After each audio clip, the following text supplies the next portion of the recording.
Welcome to the Freddy Fazbear virtual experience. Use the console in front of you to navigate the menu and pick one of the frightening experiences available. By completing these scenarios, more will become available. You'll see plenty of familiar faces and some new ones as well. So stay a while and have a good time. And remember, despite the temporary horror you may experience, this is a completely controlled environment and you aren't in any real danger. Fazbear Entertainment not responsible for real danger. Please make a selection from the virtual menu.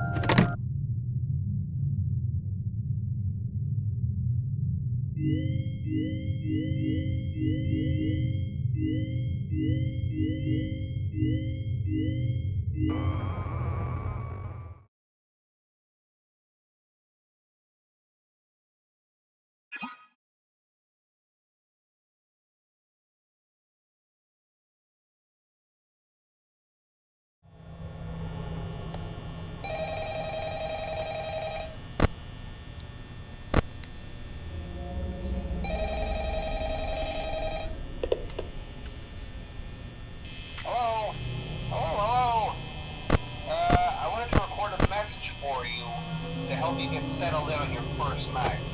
I actually worked in that office before you. I'm finishing up my last week now, as a matter of fact, so I know it can be a bit overwhelming, but I'm here to tell you there's nothing to worry about. You'll be fine. So let's just focus on getting you through your first week, okay?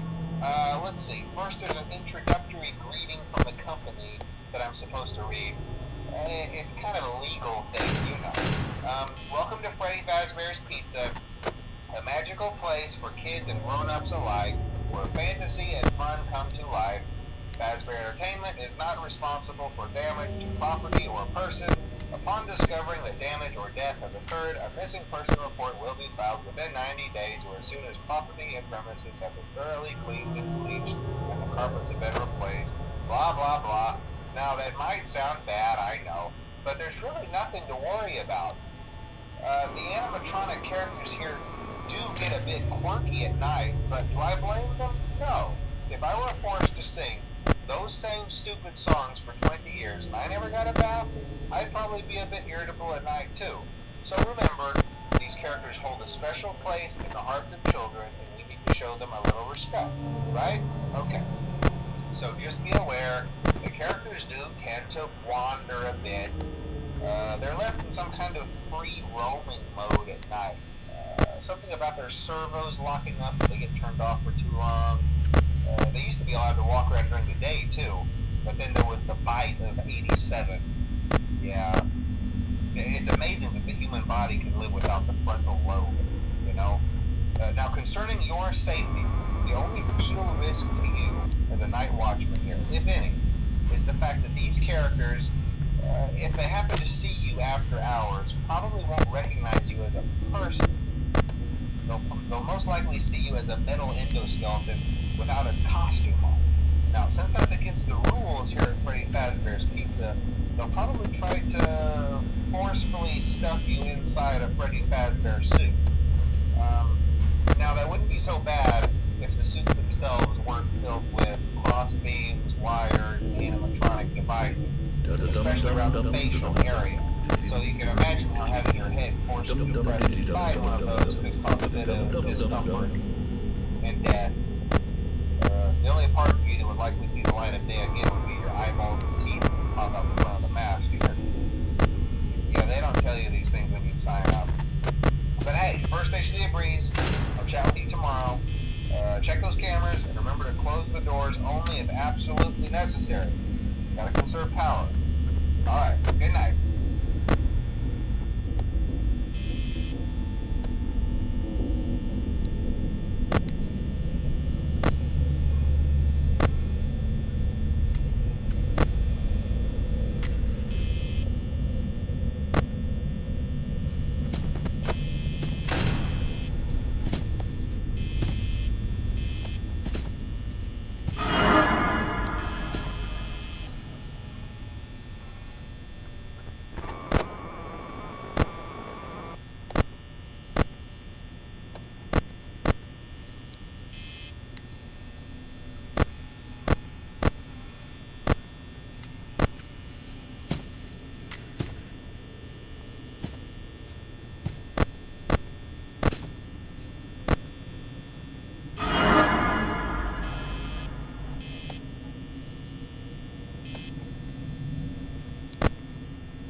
this time, since Freddy and his friends tend to become more active as the week progresses, it might be a good idea to peek at those cameras while I talk, just to make sure everyone's in their proper place, you know. Interestingly enough, Freddy himself doesn't come off stage very often.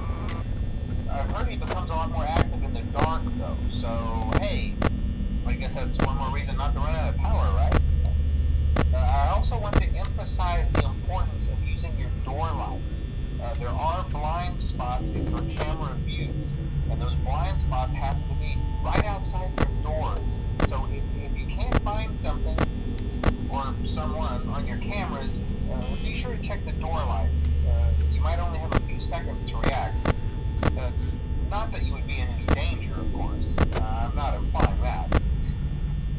Also, check on the curtain in Pirate Cove from time to time. The character in there seems unique in that he becomes more active if the cameras remain off for long periods of time. I guess he doesn't like being watched. I don't know. Anyway, I'm sure you have everything under control. Talk to you soon.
Hello? Hello? Well, if you're hearing this and you made it to day 2, congrats. I won't talk quite as long this time since Freddy and his friends tend to become more active as the week progresses. It might be a good idea to peek at those cameras while I talk, just to make sure everyone's in their proper place, you know. Interestingly enough, Freddy himself doesn't come on stage very often. I've heard he becomes a lot more active in the dark, though, so hey, I guess that's one more reason not to run out of power, right? I also want to emphasize the importance of using your door lights. There are blind spots in your camera views, and those blind spots happen to be right outside your doors. So if you can't find something or someone on your cameras, be sure to check the door light. You might only have a few seconds to react. Not that you would be in any danger, of course. I'm not implying that. Also, check on the curtain in Pirate Cove from time to time. The character in there seems unique in that he becomes more active and cameras remain off for long periods of time. I guess he doesn't like being watched. I don't know. Anyway, I'm sure you have everything under control. Talk to you soon.